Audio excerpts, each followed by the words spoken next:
Hello hi மக்களே வணக்கம். இன்றைக்கி எங்கே போகிறோம், இந்த வீடியோவில் என்ன பார்க்க போகிறோம் அப்படிங்கிறத வீடியோக்குள்ளே போய் பார்க்கலாமா?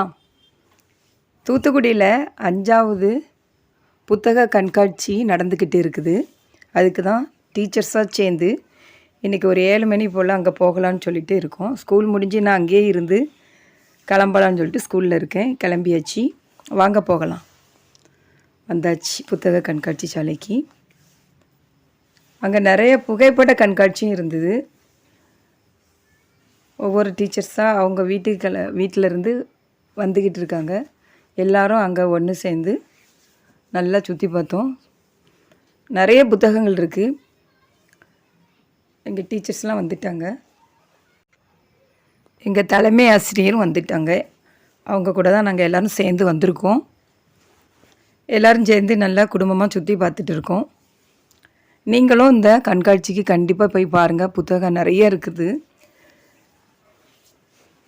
நிறைய புத்தகங்கள் படிக்க படிக்க நமக்கு நிறைய அறிவு வளரும்.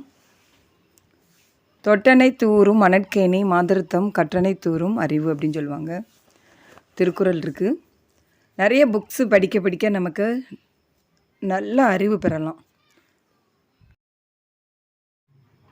நாங்கள் டீச்சர்ஸ் எல்லாம் ஒன்றா ஒரு இடத்துல நின்று எங்கள் கேச்சம் கூட இருந்து ஃபோட்டோஸ் எடுத்தோம். இனி வாங்க புத்தக கண்காட்சியை போய் பார்க்கலாம். அதில் நிறைய புத்தகங்கள் இருந்தது. அதெல்லாம் வாங்கி நாங்கள் வச்சுருக்கோம். நிறைய வாங்கியிருக்கோம். ஸ்கூல் லைப்ரரிக்கு எங்கள் கேச்சம் நிறைய வாங்கினாங்க ஸ்டூடெண்ட்ஸ்க்காக. நிறைய புக் ஸ்டால் இருக்குது.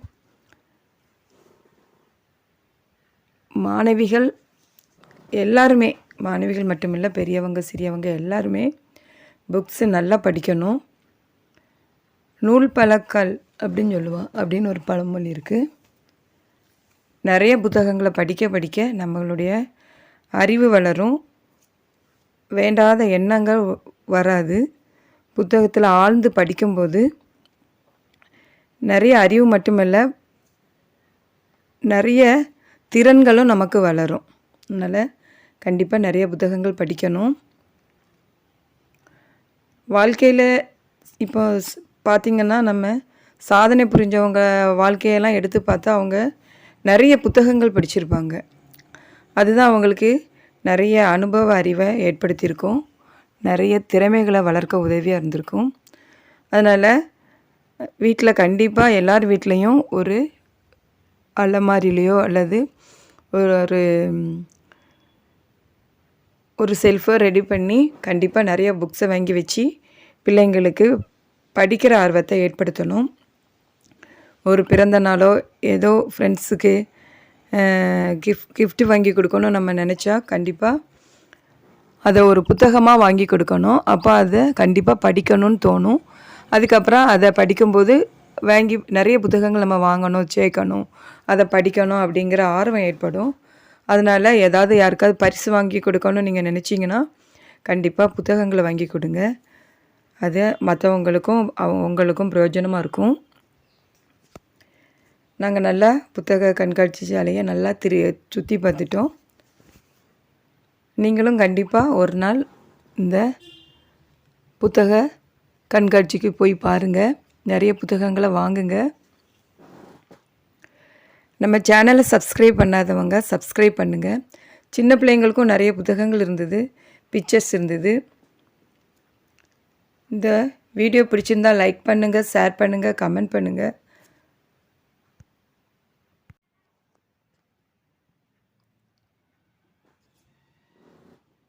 நிறைய இடங்கள் இருக்குது. எங்கள் ஸ்கூல்லே நிறைய டீச்சர்ஸ் இருக்காங்க. அதனால் கொஞ்சம் கொஞ்சமாக 2 பேராக வந்துக்கிட்டே இருந்தாங்க. அதனால் அப்பா நல்லா சேர்ந்து பேசிக்கிட்டு ஃபோட்டோஸ் எடுத்துகிட்டு இருந்தோம். நீங்களும் கண்டிப்பாக 5வது புத்தக திருவிழாவுக்கு போங்க. சங்கரப்பேரி அப்படிங்கிற இடத்துல நடக்குது.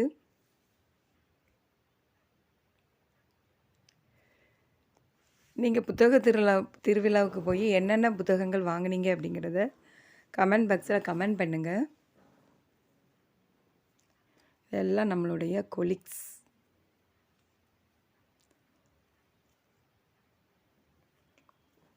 இது நம்ம ஸ்கூல் பாட்னி டீச்சர். அவங்களுக்கு 3 குழந்தைங்க. எல்லோரும் ஃபேமிலியாக சேமாக ட்ரெஸ் பண்ணி அழகாக வந்திருந்தாங்க. நிறைய புத்தகங்கள் அவங்களும் வாங்கினாங்க பிள்ளைங்களுக்கு.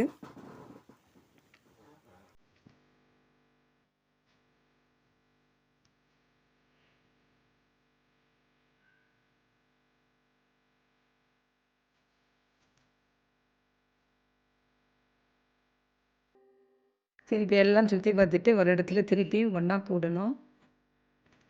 ஏன்னா திருப்பி நாங்கள் எங்கள் வீட்டுக்கு கிளம்பணும்ல. வீட்டுக்கு கிளம்புறதுக்கு முன்னாடி திருப்பி ஒரு இடத்துல எல்லாம் ஒன்றா சேர்ந்து ஃபோட்டோஸ் எடுத்துக்கிட்டோம். நீங்களும் கண்டிப்பாக புத்தக திருவிழா போயிருப்பீங்கன்னு நினைக்கிறேன். இந்த வீடியோ பிடிச்சிருந்தா லைக் பண்ணுங்கள், ஷேர்